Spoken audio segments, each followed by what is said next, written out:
Veronica mentioned I'm good with the small things, but I think today, Veronica, it's a birding day. I'm feeling that.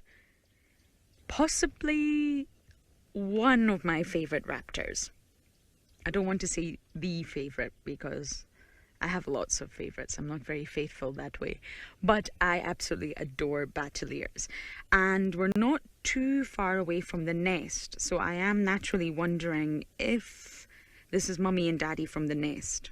They are monogamous, and I say that in that tone because 90% of birds are said to be monogamous, but many of them are proven to have extra pair copulations, shall I say, aka in human terms, affairs.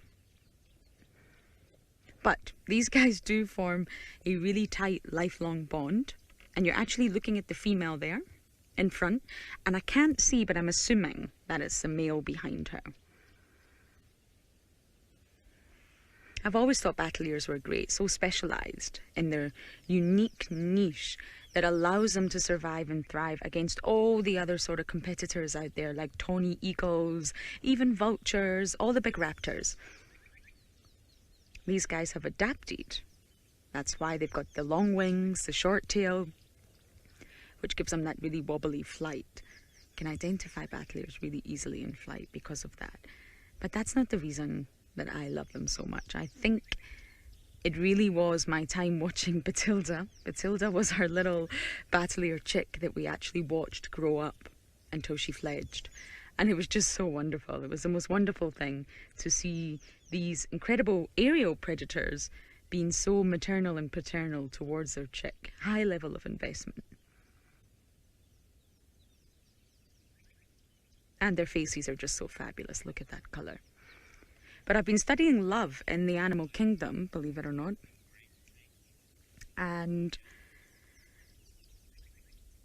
it's a really tricky topic. I'm diving deep into it. I've got a book by Mark Beckhoff. And although a lot of people believe that animals can love, and love does exist in the animal kingdom, it's very difficult to prove. And birds are a complexity to that, because I won't go into too much detail. I'm going to save that for the day of love.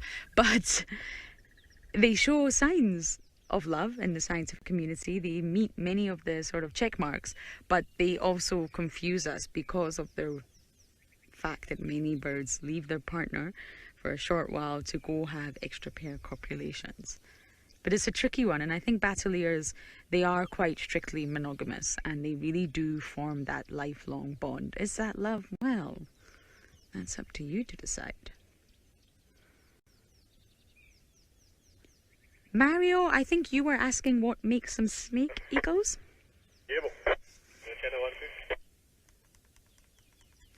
I hope that was the question. Snake eagles are normally classified as, or identified, should I say, as, it's normally from the feathers on the legs, or the absence of feathers, shall we say. When we're actually not getting very good views right now. You can't really see their legs. But when you see a snake eagle, the feathers don't run all the way down the leg. And that is a giveaway immediately to what you're actually looking at. And therefore, Bateleurs are classified as snake eagles, not true eagles. But that's the best way if you're trying to sort of look at a raptor and you think, right, what am I looking at here? Where do I start? That's one of the first things you should actually look at, especially in your eagles, is the feathers going all the way down the legs.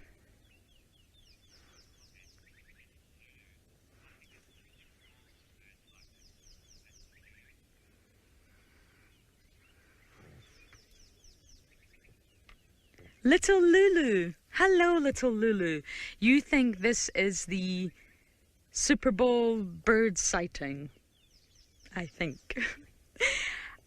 Agreed. For me, these guys are absolute champions for all of the reasons that I absolutely just mentioned.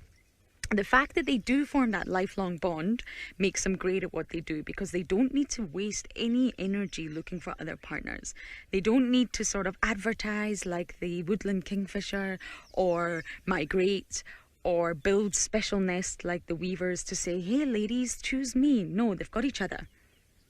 So all that energy that they would have used elsewhere, they invest into each other and their offspring. And that's why they are able to have sort of a high level of maternal and paternal care. That's why they are able to raise their chick in the way that they do, because they've chosen to be monogamous and form those bonds. So I agree. Thank you, little Lulu. Champion birds of the Safari Super Bowl.